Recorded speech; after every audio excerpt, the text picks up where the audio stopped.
U ovome delu stepenice malo su drugačije izgledale, te stepenice u to vreme. Jedna metalna šina, granata je udarila u nju, odbila se i rikošetila. 1943. godine kada je nemački italijanski okupator granatirao Gornji Manastir iz topa. Dole gledajući iz Donjeg Manastira su granatirali i ta granata je doletela, probila je ovu ogradu, možete slobodno da snimite, udarila je ovdje jednu metalnu šinu koja se tad nalazila u to vreme, odbila se i upala u crkvu, ne eksplodirajući.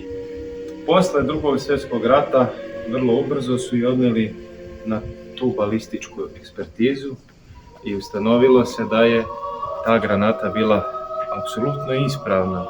I kasnije su po blagoslovu tadašnjeg mitropolita i igumana ovdašnjeg skinuli, da kažemo, paljač i ostavili granatu kao svedočanstvo na taj divan događaj, ne granatiranje, nego čuvanja svetinje od strane samoga Gospoda i Svetog Vasilija. Sad ćete unutra ući da snimite granatu, ali i crkvu Časnog krsta.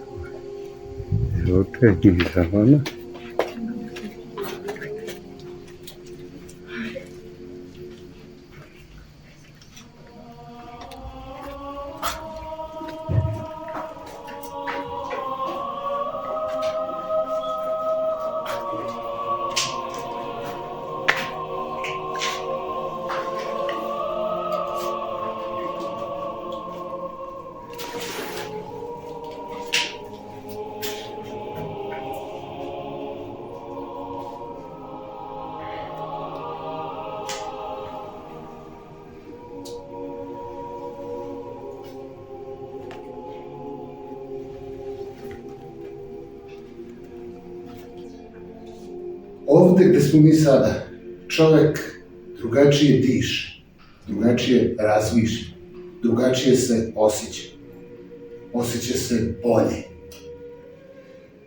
Pod ostrogom smo. Manastir koga nam je ostavio Sveti Vasilije Ostroški, slava mu i milost. A naš dobri i dragi domaćin, jeromonah Roman Bilaret je tu da nam ispriča malo istorijata ovog predivnog i presvetog mesta. Ja vas neću ništa pitati, ja ću vas slušati. Hvala i dobro ste došli manastir Ostrog pod Sveti Omofor, oca našeg i pastira Svetog Vasilija Ostroškog čudotvorca, učenika Gospodnjeg, ali i prijatelja Gospodnjeg, koji je cijeloga sebe posvetio Gospodu i žrtvovao se radi Gospoda. Sveti Vasilij Ostroški, ne možemo sad pričati cijelo žitije, prošao je kroz svoje rodno mjesto Mrkonjiće, potom opismenjavanje, sa 12 godina kod svog strica Serafima u manastiru Zavali, zatim u Tvrdošu, sa 15 godina postao monah i već, naravno skratit ću dosta žitije jer to nije moguće sada sve objediniti, sa 28 godina postaje episkop, mitropolit Zakonski, na putu kada je bio ka Svetoj Gori, svratio je u Pećku patrijaršiju po blagoslovu kod patrijarha Pajsije i Anjevca, svetoga spomena, i patrijarh, videvši njegovu duhovnu zrelost, iako je bio godinama mlad, rekao mu je da nema blagoslova da ostane u Hilandaru, da se vrati i za tih godinu dana patrijarh mu je pripremio iznenađenje, hirotonisao ga je u povratku iz Hilandara za episkopa, jer je tadašnji, kako da kažem, hercegovački mitropolit bio ubijen od strane Turaka. I Sveti Vasilije, čim je postao mitropolit, doživljava veliku golgotu i u toj golgoti stradajući od Turaka i od Latina koji su ovuda unijatili narod dajući mu novaca i ucenjujući ga na razne načine, Sveti Vasilije doživio veliku Golgotu, ali je u toj Golgoti iznova postajao sve jači. I iz Tvrdoša je bio proteran, kažem već od koga i na koji način i zbog čega, i prelazi u Onogošt, sadašnji Nikšić, gdje dobija katedru koja mu je bila privremena. Od strane patrijarha je dobio gramatu, odnosno blagoslov, da mu je Nikšić privremena katedra, a da ona u Tvrdošu, odakle je proteran, postaje prava i jedina duhovna stolica, gdje on inače isto ustoličen. I doživljavajući i u Onogoštu stradanja slična onima u Tvrdošu, Sveti Vasilij odlučuje da se povuče za stalno na Svetu Goru. I putujući ka Svetoj Gori, ovamo kroz Pješivce i Bilopavliće, dolinom Zete, na tom putu su ga presreli tadašnji knez Bilopavlićki, ali i sveštenik Bilopavlićki, Milutin Bošković sa svojim sinovima, i pavši na kolena zamolili su svetitelja: Vladiko, ostani sa nama, jer ako ti odeš odavde i povučeš se za stalno, nas će potpuno stići ili unijaćenje, prelaženje na latinsku veru, ili s druge strane prelaženje na istinu. I Sveti Vasilije se smilovao, bez obzira što je on stradao ne samo od ove dve strane, nego i od svoga naroda. Smilovao se, ostao je, i oni su mu tada obećali da će napraviti tu u dolini Zete jedan manastir koji je i započet, a tu izgradnju je najverovatnije ometao neko, da li Turci, da li neko drugi. Uglavnom, manastir je stigao do jedne faze i prestala izgradnja. Svetitelj se povlači u Garaš planinu, u jednu pećinu, sam, iako je bio mitropolit. I isti taj sveštenik i knez Milutin Bošković kaže: Vladiko, ovo mjesto nije za tebe, ti si ipak episkop i ti treba da budeš negdje gdje postoji bratstvo, da ti to bude privremeno sedište, odakle ćeš da upravljaš čitavom eparhijom. I ja ti, kaže, predlažem, pošto znam da je ovdje, kaže, iznad Bjelopavlića, Pješivaca, manastir Ostrog, Ostroška greda, gdje već postoji preostalo bratstvo, duhovna zaostavština prepodobnog Isaije od Onogošta, o kome sam ja inače malo pregovorio ukratko, a tu su, znači, 3-4 generacije poslije njega monasi, a kaže, trenutno je iguman gore Isaija, unuk prepodobnog Isaije od Onogošta. I kaže, ti iđi gore, bit će ti bolje sa bratstvom. I zaista Sveti Vasilije dolazi ovdje, zadnjih 15 godina svog ovozemaljskog života provodi ovdje, gradi, dograđuje, obnavlja tadašnji manastir Ostrog zajedno sa tim igumanom Isaijom i ostalom bratijom. Ustanovljuje ovdje na ovom mjestu još jedan oltar, pošto je tad postojala sama crkva Vavedenja Presvete Bogorodice, gdje mu se danas mošti i nalaze. Kako dolazi do osnivanja još jedne crkve, ove pećinske, tako što su bratija na čelu sa igumanom tražila gdje će da smeste vladiku.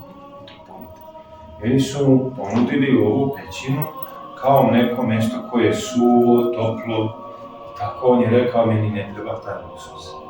Vi meni, kaže, napravite nešto, improvizujte od drveta, ovdje preko puta ove pećine, to je sad mjesto gdje je iznikla čudesno loza, koje ćemo kasnije govoriti. To je bilo inače mjesto te kelije od drveta Sveta Vasilija, a kaže, ovdje od ove pećine ćemo napraviti crkvu časnog i životvornog krsta. I Sveti Vasilije se najviše onako molio i služio ovoj crkvi, ali naravno i crkvi Vavedenja Presvete Bogorodice.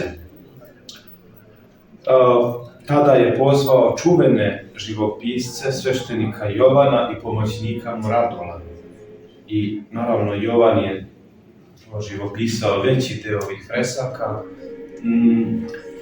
Nešto je i Radul u ovom delu pećinskom s ove druge istočne strane, ali pretežno je Jovan. najpoznatiji lik u crkvi Časnog krsta je lik svetog Nikolaja Merlikijskog čudotvorca, a odmah do njega su rodonačelnici svetorodne loze Nemanjića, prepodobni Simeon Mirotočivi, Stefan Nemanja i njegov sin, a naš duhovni otac svih Srba, pravoslavnih, sveti otac naš Sava. I po tome se vidi ko smo, šta smo, dakle smo, i po ovim freskama se potvrđuje i na osnovu ovih fresaka, i ne samo ovih, nego i mnogih drugih, naš identitet i naše postojanje na ovim prostorima. Najlepša freska u ovoj crkvi je ulazak Gospoda Isusa Hrista u Jerusalim. Ovamo na ovom oltarskom delu fresaka primjećujemo časnu trpezu gdje anđeli bdiju nad tom trpezom, gdje se ostvaruje i savršuje sveta tajna liturgije Evharistije, a odmah do nje je diptih. Diptih gdje se navode imena tadašnjih arhijepiskopa, arhijereja i sveštenomonaha, ali i sveštenika koji su ovdje služili u to vrijeme. Pa evo gore vidite u gornjem levom uglu piše arhijepiskop Pajsej. On je hirotonisa svetog Vasilija. On je isto sveti patrijarh Pajsije, pa zatim dolazi Gavrilo koji je u Brusi obešen od strane Turaka, bijen, i on je sveštenomučenik, i posle Maksim. A vidite u desnom gornjem uglu kaže arhijereja Vasilija i Maksima. I vidite, tu se pominje sveti Vasilije. I jeromonaha Isaije, vidite i niže od Maksima, jeromonah Isaija levo na polovini negdje na sredini. I tako dalje. U ovoj crkvi su inače pronađene mošti, deo moštiju đakona svetog Vasilija Ostroškoga čudotvorca, koga su Turci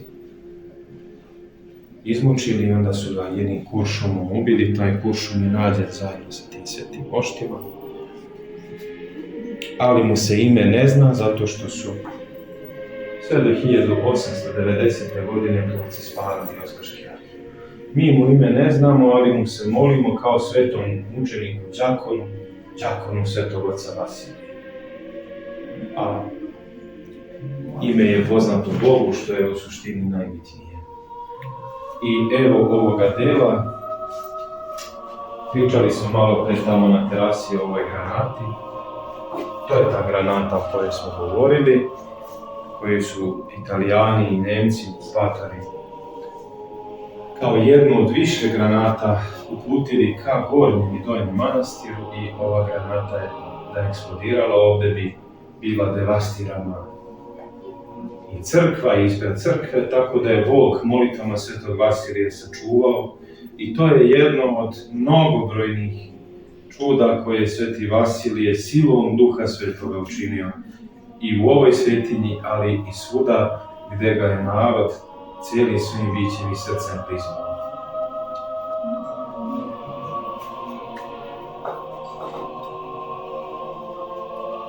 Sada možemo polako da odemo na mjesto gdje je sveti Vasilij imao keliju o kojoj smo malo pregovorili i gdje se pokojio, pa izvolite da pođemo i tamo.